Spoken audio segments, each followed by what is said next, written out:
Ableton Live is an amazing program to make an electronic live performance. I especially love to use MIDI tracks where I can play phrases with a synthesizer or any other instrument and loop it. My name is Thomas Foster, and in this video series I will show you everything how I made my live performance on the Seychelles. Good to have you here, let's go!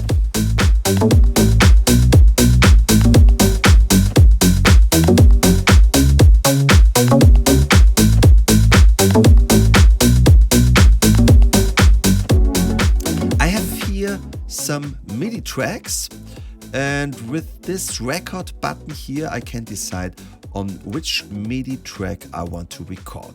So here we have, for example, the drums. Alright, and on track 2 we have the bass, and here we have some chords with a little arpeggiator. We have here some strings and here a nice lead synth. All right. And now we want to make a live performance. The first thing we need to do, we need a metronome, right? We activate the metronome here and then we say play. And then we click the button on the first track, on the first slot to start the recording. And before the next bar, or whenever we are ready, we click it again to stop the recording. So let's do this.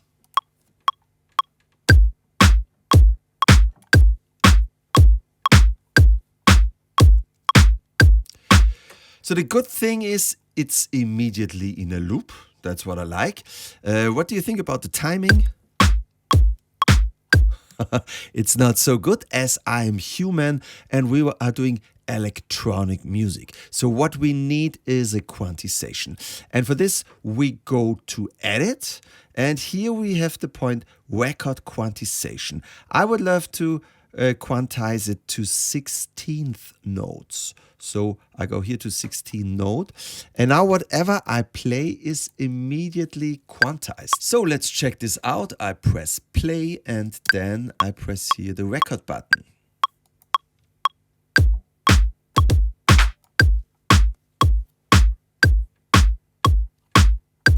It's immediately in a loop and it's already quantized. So it's perfect on the beat, and that's what we want, right?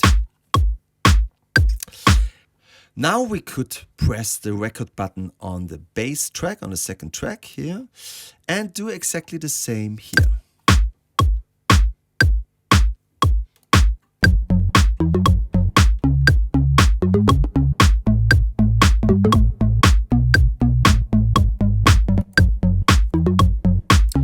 And you see it's immediately in a loop.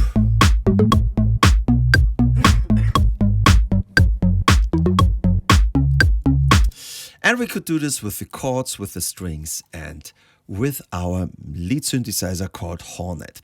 But you know the problem is you don't want to use the mouse to press these little points here in a live performance. That's not a good idea. So what we need is a MIDI controller, and here we have the mini lab from Arturia. But you also can use any other MIDI controller with some buttons or knobs on it. And I'll show you how to do it, right?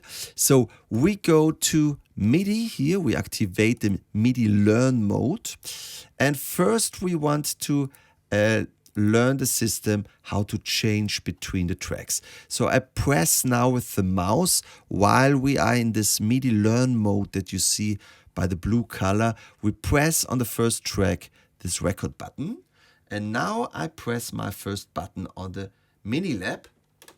And it's sending out basically a MIDI note. It's the same like these notes here, but it's another note on another channel. In fact, it's the C1 on channel 10.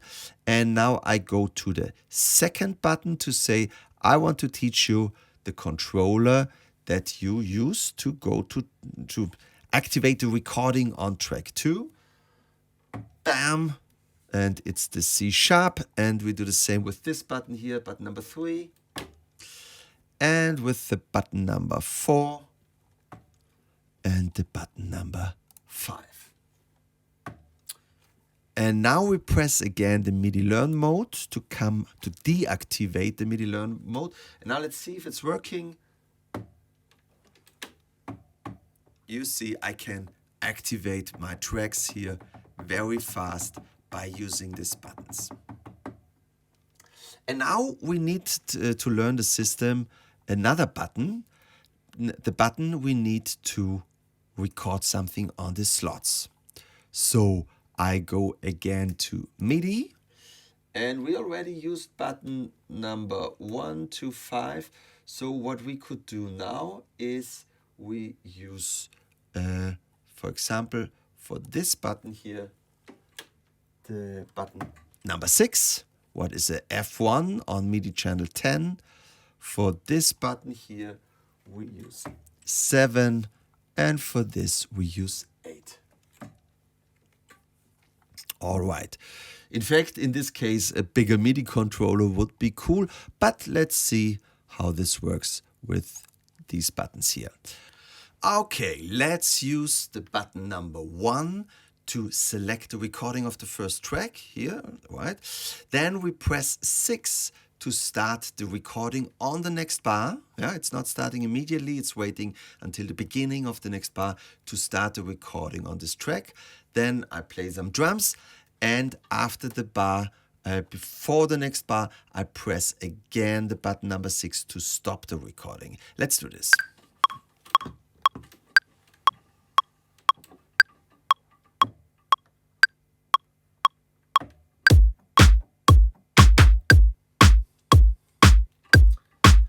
Now we go to the bass track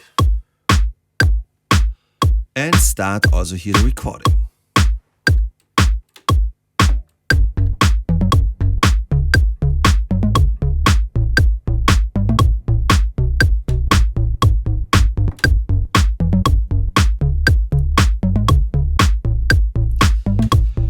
Let's go to the chords track.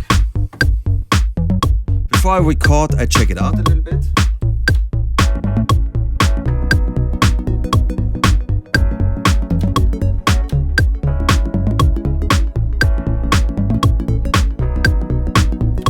Okay, now we are ready to record it.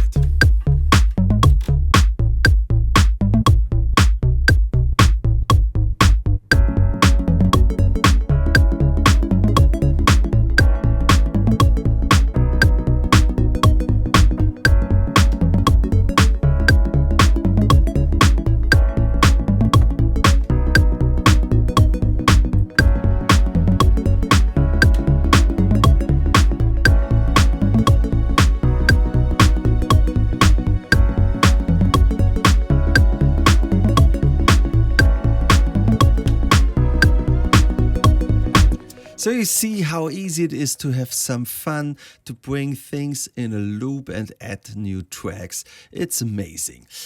Some things I want to show you that maybe could be important for your live performance. For example, here you can set up when the recording or the playback is starting. If you took bar, it's starting at the beginning of the next bar. So it's counting 1, 2, 3, 4. And on the 1, it's starting the recording, right? If you want to have it faster, you choose a half bar. So then it's starting at 1, 2, and 3, also on the 3, every half bar, right? You can go to every quarter bar, and you can go to 16th or 16 triples or whatever. Or you can say just every 4th bar, or you can go to none to record everything.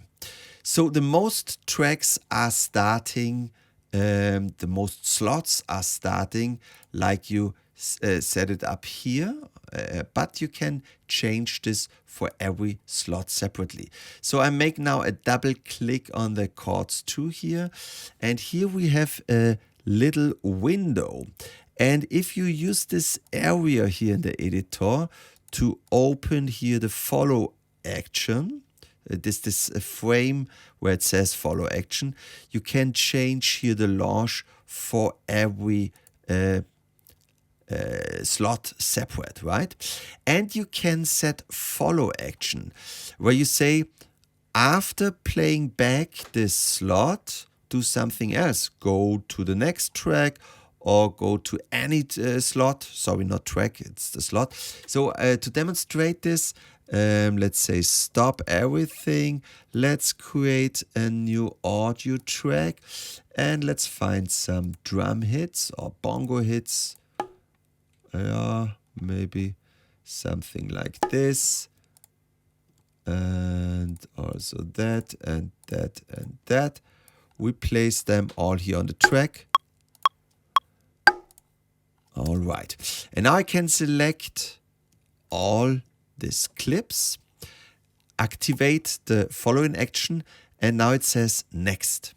So whenever it's done with playing, it's starting the next clip. Let's check this out.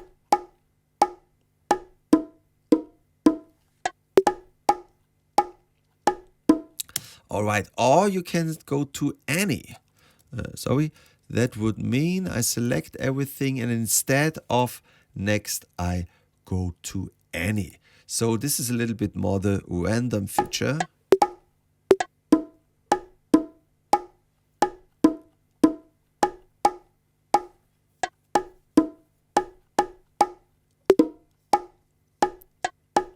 So, and there's a lot you can do with the following actions and all the nice features you have here. In the next tutorial, I show you how you can build for your live performance smart instruments like this here, where we have the Rhodes instrument, we have an additional pad, we have this chord trigger instrument, and we have this arpeggiator. All together sound like this. So it's crazy what you can do here. And I show you how to use the controllers to make with one button amazing automations. Thank you for watching. Stay creative. Cheers. We at MUGENT have been working hard to create a new plugin that is more musical than anything else out there. We are thrilled to present the MUGENT Player. Each instrument in the MUGENT Player comes with a composition, MIDI files you just drag and drop into your session, so you can be inspired not only by a sound, but also by an exciting melody or characteristic chord progression. All of our instruments and MIDI files can be downloaded from the cloud. This means that every time you open the plugin, there might just be a new patch or a new MIDI file waiting for you.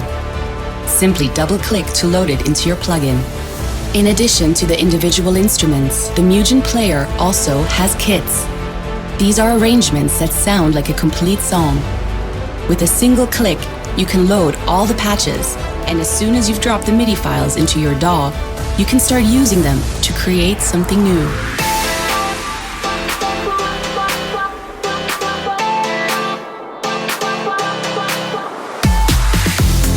But the most incredible thing is, the basic version of MUGENT Player is free. Click on the link in the video description to get the MUGENT Player. In it, you will find a large selection of instruments, MIDI files, and kits that you can download for free and start using right away. Get the MUGENT Player now and create music inspired by great sounds and compositions. MUGENT, to make music.